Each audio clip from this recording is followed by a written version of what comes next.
महाराष्ट्र राज्याचे सार्वजनिक बांधकाम मंत्री शिवेंद्रराजे भोसले यांच्या अध्यक्षतेखाली मुंबईतील मंत्रालयात दक्षिण सोलापूर विधानसभा मतदारसंघातील विविध प्रलंबित विकास कामांच्या संदर्भात महत्त्वपूर्ण बैठक घेण्यात आली।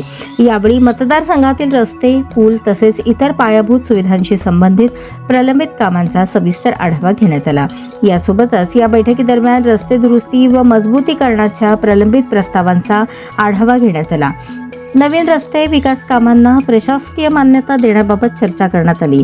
विविध पूल व लघुपूल बांधकामांची सद्यस्थिती, उपलब्ध निधी आणि टप्प्याटप्प्याने कामे पूर्ण करण्याचे नियोजन यावर सखोल विचारविनिमय झाला। संबंधित अधिकाऱ्यांना प्रलंबित कामे गतीने पूर्ण करण्याबाबत स्पष्ट सूचना देण्यात आल्या।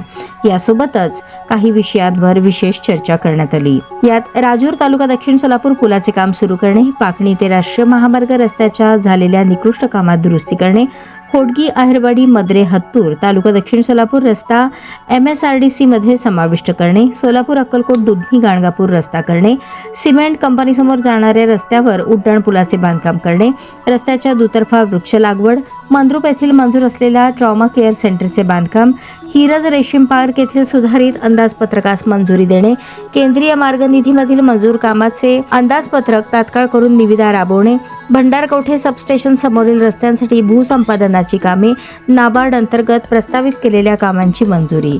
यासोबतच या बैठकीदरम्यान संबंधित विभागीय अधिकाऱ्यांना कामांमध्ये अनावश्यक विलंब होऊ नये यासाठी आवश्यक त्या स्पष्ट सूचना देण्यात आल्या।